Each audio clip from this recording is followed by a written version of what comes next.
አርዕስተ ዜና። የፌዴራል ጠቅላይ ፍርድ ቤት የቀድሞ የትግራይ ክልል ፕሬዝዳንት ደብረጽዮን ገብረ ሚካኤል፣ የሜቴክ የቀድሞ ኃላፊ ሜጀር ጄኔራል ክንፈ ዳኘው፣ አዲስ ዓለም ባሌማን ጨምሮ 13 ግለሰቦችን የትግራይ መልሶ ማቋቋም ኢንዶመንት ፈንድ ኢፈርትን ወክለው እንዳይንቀሳቀሱ የሰጠውን የእግድ ትዕዛዝ የትግራይ ክልል ከፍተኛ ፍርድ ቤት አጽድቋል።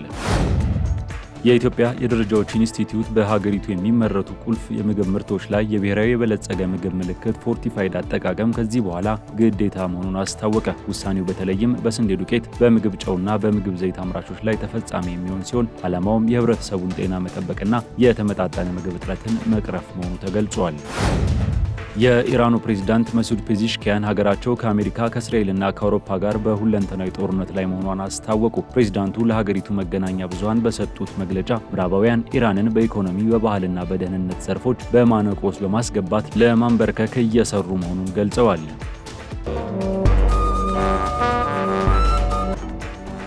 እነዚህንና ሌሎች መረጃዎችን አብራችሁን ስትሆኑ የምታገኙ ይሆናል። ከዜናዎቹ ጋር ኃይለ ገብርኤል ታደሰ ነኝ። በኢትዮጵያ ውስጥ ብቅ ካሉ የግል ፋይናንስ ተቋማት አንዱ የሆነው ሲዳማ ባንክ በሀገሪቱ እየጨመረ የመጣው የኑሮ ውድነት የሰራተኞችን ትክክለኛ የደሞዝ አቅም እያዳከመና ባለሙያዎችን የተሻለ ክፍያ ወደሚያገኙባቸው እድሎች እንዲሸሹ እያደረገ መሆኑን አስታወቀ። ባንኩ በኢንዱስትሪ ውስጥ ዝቅተኛ ክፍያ ከሚከፍሉ ተቋማት ተርታ መመደቡ ነባር ሰራተኞች የተሻለ ክፍያ ፍለጋ ስራቸውን እንዲለቁና ክፍት የስራ ቦታዎችን በብቁ የሰው ኃይል ለመተካት አዳጋች እንዳደረገው አስታውቋል። ካፒታል ከተቋሙ ያገኘው መረጃ እንደሚያሳየው የማክሮ ኢኮኖሚ ጫናዎችና በሀገር ውስጥ የባንክ ኢንዱስትሪ ውስጥ ያለው ዝቅተኛ የጥቅማ ጥቅም ደረጃ ለሰራተኞች መልቀቅ ዋነኛ ምክንያቶች ሆነዋል። ባንኩ በአሁኑ ወቅት በደሞዝና በጥቅማ ጥቅም ረገድ በዝቅተኛ ደረጃ ላይ ይገኛል የተባለ ሲሆን በክፍያ መጠኑና በዋጋ ግሽበት ጫና መካከል ያለው ልዩነት እየሰፋ መምጣቱ ተመላክቷል። የባንኩ የዳይሬክተሮች ቦርድ ሰብሳቢ አቶ አብርሃም ማርሻሎ ሲናገሩ ሰራተኞቻችን በዋናነት ከጊዜ ወደ ጊዜ እየጨመረ በመጣው የኑሮ ውድነት ምክንያት የተሻለ ክፍያ ፍለጋ ስራቸውን እየለቀቁ ነው ብለዋል። ማኔጅመንቱ ይህንን ከፍተኛ የሰራተኞች ፍሰት ለባንኩ መስፋፋት እና አገልግሎት አሰጣጥ ግቦች ከባድ ፈተና ሲል ገልጾታል። የፌዴራል ጠቅላይ ፍርድ ቤት የቀድሞ የትግራይ ክልል ፕሬዝዳንት ዶክተር ደብረጽዮን ገብረ ሚካኤል፣ የሜቴክ የቀድሞ ኃላፊ ሜጀር ጄኔራል ክንፈ ዳኘው፣ አዲስ ዓለም ባሌማን ጨምሮ 13 ግለሰቦችን የትግራይ መልሶ ማቋቋም ኢንዶመንት ፈንድ ኢፈርትን ወክለው እንዳይንቀሳቀሱ የሰጠውን የእግድ ትዕዛዝ የክልሉ ፍርድ ቤት አጸደቀ። በኢፈርት አመልካችነት በ3 ዳኞች ውሳኔ እግድ መሰጠቱን የሚገልጽ ሪፖርተር የተመለከተው በፌዴራል ጠቅላይ ፍርድ ቤት ታህሳስ 13 ቀን 2018 ዓ.ም የተጻፈ ደብዳቤ ተጠሪዎች አረጋዊ ገብረ ሚካኤል፣ ሜጀር ጄኔራል ክንፈ ዳኘው፣ ደብረጽዮን ገብረ ሚካኤል፣ አብርሃም ተከስተ፣ ኪሮስ ሃጎስ፣ ኃይለ ኪሮስ ገሰሰ፣ ጻድቅ ኪዳነ ማርያም፣ አዲስ ዓለም ባሌማንና ሌሎችንም በተመለከተ ዝርዝር የእግድ ትዕዛዝን አውጥቷል። የትዕዛዝ ሰነዱ እንደሚያስረዳው ታህሳስ 3 ቀን 2018 ዓ.ም በክስ መዝገቡ እግድ ከተሰጠ በኋላ አመልካች ኢፈርት ታህሳስ 10 ቀን 2018 ዓ.ም በተጻፈ የእግድ ትዕዛዝ የተጠሪዎች ስም ዝርዝር ባለመጻፉና ቃለ ጉባኤዎች በግልጽ ስላልተገለጹ እንዲሁም ለክልሉ ከፍተኛ ፍርድ ቤት ትዕዛዙን እንዲፈጽም ይጻፍልን በማለታቸው የትግራይ ፍትህ ቢሮም እንዲብራራለት በደብዳቤ በመጠየቁ የፌዴራል ጠቅላይ ፍርድ ቤት ትዕዛዝ ማስተላለፉ ተገልጿል። ከዚህ በማስከተልም በሰፈረው ትዕዛዝ በጠቅላይ ፍርድ ቤት የተጀመረው ክርክር ሳይጠናቀቅ ተጠሪዎች የአመልካች ድርጅትን ወክለው ቢንቀሳቀሱ አሁን ካለው ባላደራ ቦርድና ስራ አስፈጻሚ ጋር ግጭት የሚያስከትል መሆኑን ችሎቱ ስለተረዳ ክርክሩ እስኪጠናቀቅ ድረስ በክልሉ ፍትህ ቢሮ ቃለ ጉባኤዎች እንዳይፈጸሙ ታግደው እንዲቆዩ የተሰጠው ትዕዛዝ እንዳይነሳ ትዕዛዝ መተላለፉ ተመላክቷል። የፌዴራል ጠቅላይ ፍርድ ቤት ሰበር አጣሪ ችሎት የሰጠውን እግድ ትክክለኛ ግልባጭ ከመሸኛ ጋር መላኩ የተገለጸ ሲሆን የእግድ ትዕዛዙ የደረሰው የትግራይ ከፍተኛ ፍርድ ቤት የፌዴራል ጠቅላይ ፍርድ ቤት ትዕዛዝ እንዲጸድቅ ተጠሪዎችም የእግድ ደብዳቤ እንዲደርሳቸው ትዕዛዝ ማስተላለፉን ሪፖርተር ዘግቧል።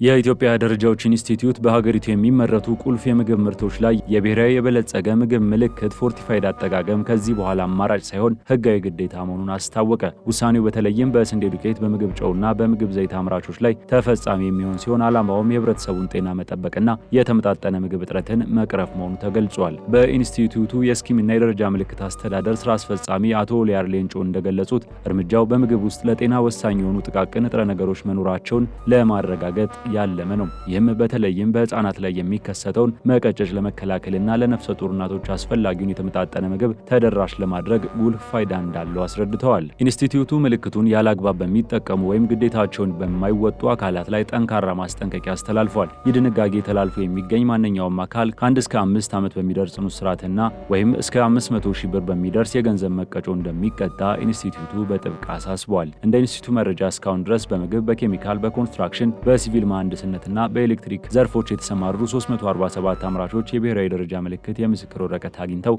ምልክቱን በህጋዊ መንገድ እየተጠቀሙ ይገኛሉ። እንግሊዝ በዲሞክራቲክ ሪፐብሊክ ኮንጎ ዜጎች ላይ የቪዛ እገዳን ጥላለች። ውሳኔው የተላለፈው ኪንሻሳ ሰነድ የሌላቸውንና ወንጀል የፈጸሙ ዜጎችን መልሳ ለመቀበል ባለመስማማቷ ነው ተብሏል። የሀገር ውስጥ ጉዳይ ሚኒስትር ሻባና ማህሙድ ለዲሞክራቲክ ሪፐብሊክ ኮንጎ ባለስልጣናት የሚሰጠውን የቪዛ ቅድሚያ አገልግሎት የሰረዙ ሲሆን ትብብር ካልተገኘ ቪዛ ለሁሉም ዜጎች ሊታገድ እንደሚችል አስጠንቅቀዋል። ይህ እርምጃ የጠቅላይ ሚኒስትር ኬር ስታርመር መንግስት ህገወጥ ስደትን ለመቀነስ ካወጣው አዲስ የኢሚግሬሽን ፖሊሲ ጋር የተያያዘ ነው። አዲሱ ህግ የጥገኝነት ፈቃድን ጊዜያዊ የሚያደርግ በየ30 ወሩ የሚከለስና ለቋሚ መኖሪያነት ማመልከቻ ከሚጠይቀው ጊዜ ከ5 ወደ 20 ዓመት የሚያራዝም ነው። እስከ ሰኔ 2025 ድረስ በእንግሊዝ የጥገኝነት ጠያቂዎች ቁጥር 100,000 ደርሷል። ተቺዎች እርምጃውን ጨካኝ በማለት መንግስት ለቀኝ አክራሪዎች እያደላ ነው ሲሉ ወቅሰዋል። የኢራኑ ፕሬዝዳንት ማሱድ ፔዚሽኪያን ሀገራቸው ከአሜሪካ ከእስራኤልና ከአውሮፓ ጋር በሁለንተናዊ ጦርነት ላይ መሆኗን አስታወቁ። ፕሬዝዳንቱ ለሀገሪቱ መገናኛ ብዙሃን በሰጡት መግለጫ ምዕራባውያን ኢራንን በኢኮኖሚ በባህልና በደህንነት ዘርፎች በማነቆ ውስጥ በማስገባት ለማንበርከክ እየሰሩ መሆኑን ገልጸዋል። ባለፈው ሰኔ ወር በእስራኤልና በአሜሪካ የደረሰባት ጥቃት ተከትሎ ኢራን ወታደራዊ አቅሟንና የኒኩለር መርሃ ግብሯን በድጋሚ እያጠናከረች መሆኑ ተመላክቷል። በተለይም ሀገሪቱ ያከማቸችው ዩራኒየም ለኒኩለር ቦምብ ምርት ወደሚያስፈልገው 90 በመቶ ንጽህና ሊያድግ ይችላል የሚል ስጋት ዓለም አቀፍ ተቋማትን እያሳሰበ ይገኛል። በሌላ በኩል የእስራኤሉ ጠቅላይ ሚኒስትር ቤንያሚን ኔታንያሁ ከዶናልድ ትራምፕ ጋር ለመገናኘት ወደ አሜሪካ የሚያቀኑ ሲሆን በኢራን የኒኩለር ተቋማት ላይ ሊሰነዘሩ ስለሚችሉ አዳዲስ ጥቃቶች እንደሚመክሩ ይጠበቃል። ይህ ክስተት በመካከለኛው ምስራቅ ያለውን ውጥረት ይበልጥ እያባባሰው መሆኑን ዘሰን ይዞት የወጣው ዘገባ ያመላክታል።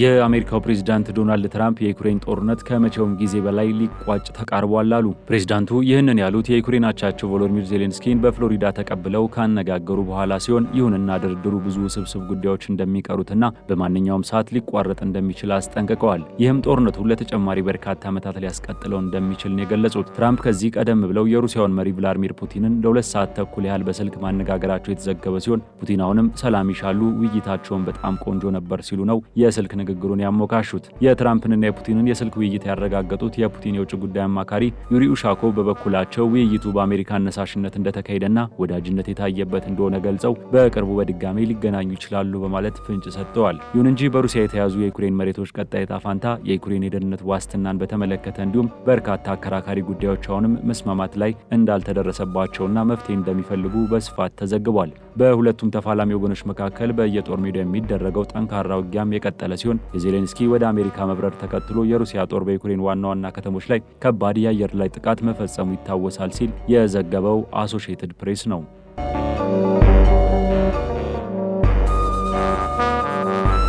ውድ የሀገሬ ቴሌቪዥን ተመልካቾቻችን የሰዓቱ መረጃዎች እነዚህን ይመስሉ ነበር። ከቀሪ የሀገሬ ቴሌቪዥን መሰናዶች ጋር መልካም ጊዜ